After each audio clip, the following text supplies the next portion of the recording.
After 900 years, Vegapunk has revealed the secret ancient technology of the Void Century.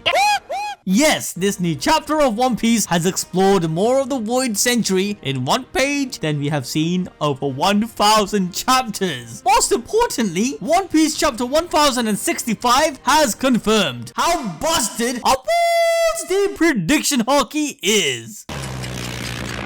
But what's more interesting is that Dr. Vegapunk might actually know the secrets of the Nika fruit due to his fascination with the ancient kingdom. The idea of Dr. Vegapunk trying to bring the world 500 years into the future might be a misunderstanding. Rather, I believe he is trying to uncover the lost history in his own way. You're smarter than you look. Oda literally confirms that Vegapunk does indeed have knowledge of the ancient kingdom, and it will be a reason why he will help our boy Luffy to unlock the full potential of his god fruit. However, Vegapunk has shown how much knowledge he truly has, with his technology even surpassing our wildest expectation. Yet, even with his infinite knowledge, he still can't create a satisfying shooting game.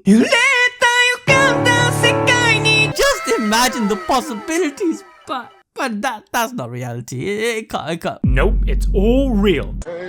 Well, that's great, because now you can be your very own anime hero and do anime hero things like collect waifus and stuff like that, but all in one RPG mobile game. That's not gonna work. They've all got the notification bell on. They're all chads. They get waifus on the daily. No, we need something different. What about... That's a good one. Okay, we'll try that. If your favourite manga is on break or your anime in a pesky filler arc, then NIKKE can fill that gap.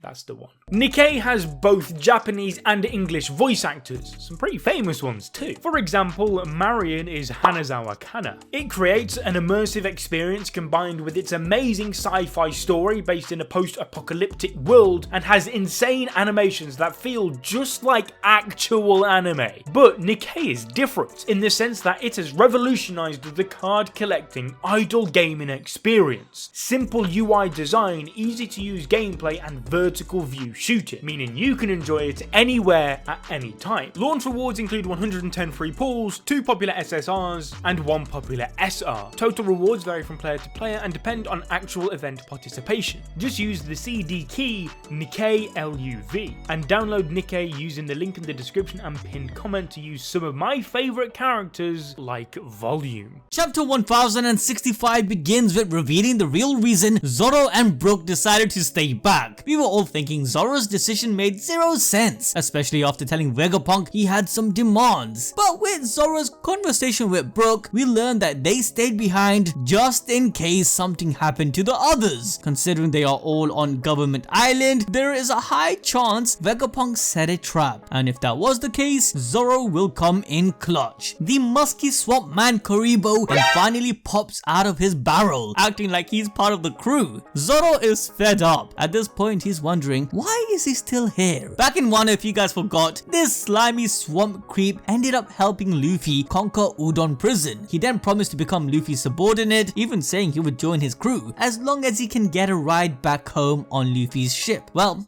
here he is. Though Luffy agreed, Zoro knows Karibo's true intentions. Like, come on, he ain't as trusting and naive as our captain. But now they are way far from Wano. Karibo is overstaying his welcome. However, he doesn't want to deport the ship knowing where they are. He hated the prison in Wano, but being captured by the Marines is, well, believe it or not, it's just as bad. Zoro has a real tender moment, thanking Karibo for helping out Luffy in Wano. Then he proceeds to tell him, "Get out! Out!"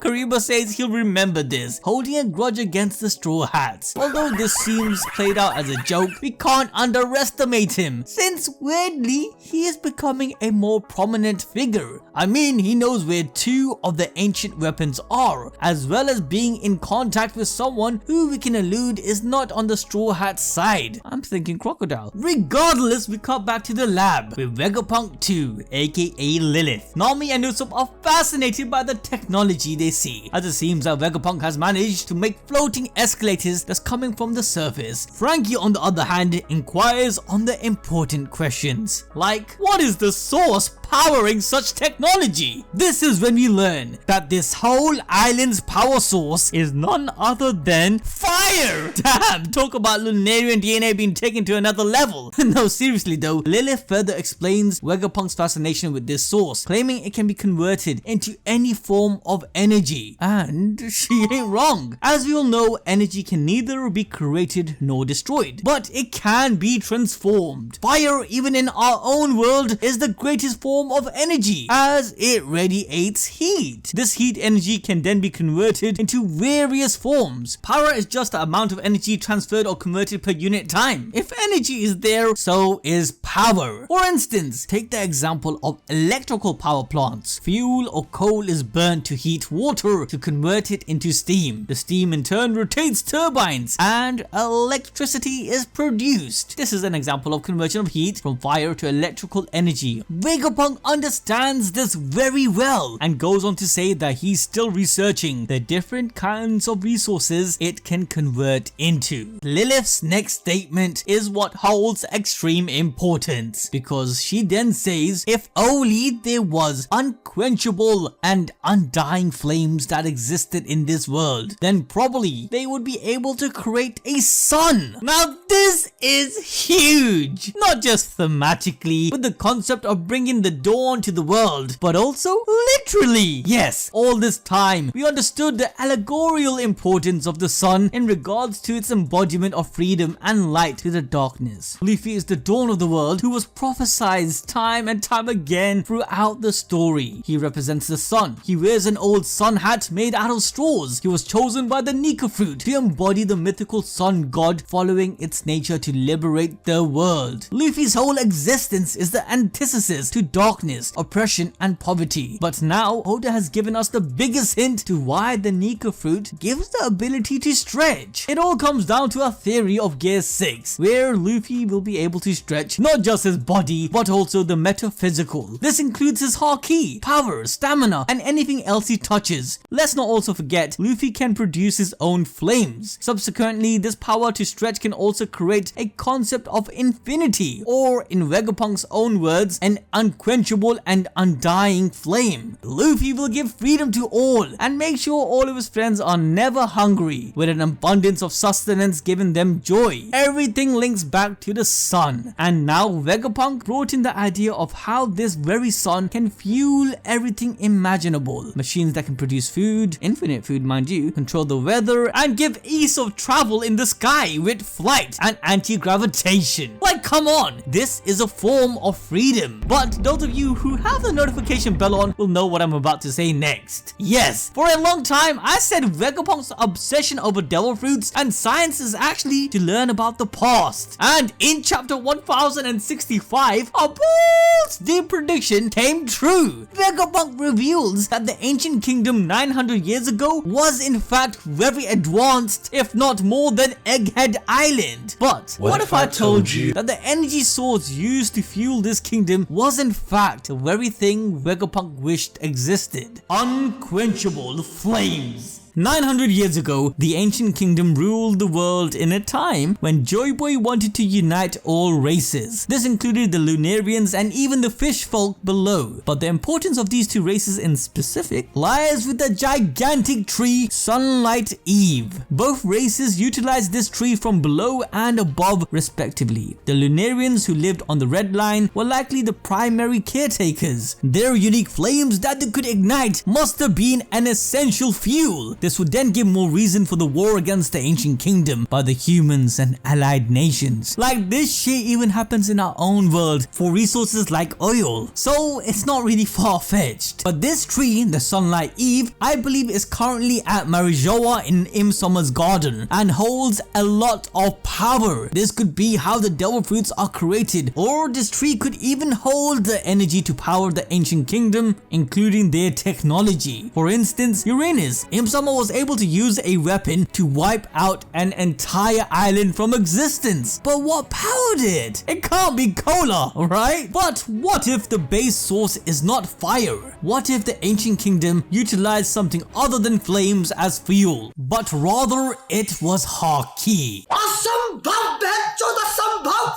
Yep, Haki will push a person's stamina and even overall energy to their limits. Even Devil Fruit users like Ace has a limit on their fire. Once they are tired or out of energy themselves, their flames will burn out. We made a dedicated video explaining how Devil Fruits were created by the ancient kingdom, going over their process including how they used Haki as the primary energy source. Make sure to check that out. But fundamentally, Vegapunk's interest in Lunarian DNA to Devil Fruits and advanced technology is all underpinned to his curiosity of the Void Century. This common goal, along with Vegapunk being associated with Luffy's father, will bring him and the Straw Hats together. The idea of our gang getting a huge upgrade is further looking more promising, with Sanji being advised on how to use his flames more effectively, Zoro learning about his Shinigami sword, Nami with a clam attack, Frankie with his tech, all of these good stuff. But most importantly, Luffy with his use of the Nika fruit, learning the secrets of the ancient kingdom and how Devil Fruit works. Luffy will be able to synergize with the spirit of his fruit much better. Now, as we come back to the chapter, Lilith walks through a wall, confusing the gang. But we learned from Atlas this is a technology which materializes on command. After going through, it returns to being a metal, showing the genius of Vegapunk once more. Lilith gets a call from another Vegapunk named Edison, being a nod to Thomas Edison in real life, who specialized in electrical and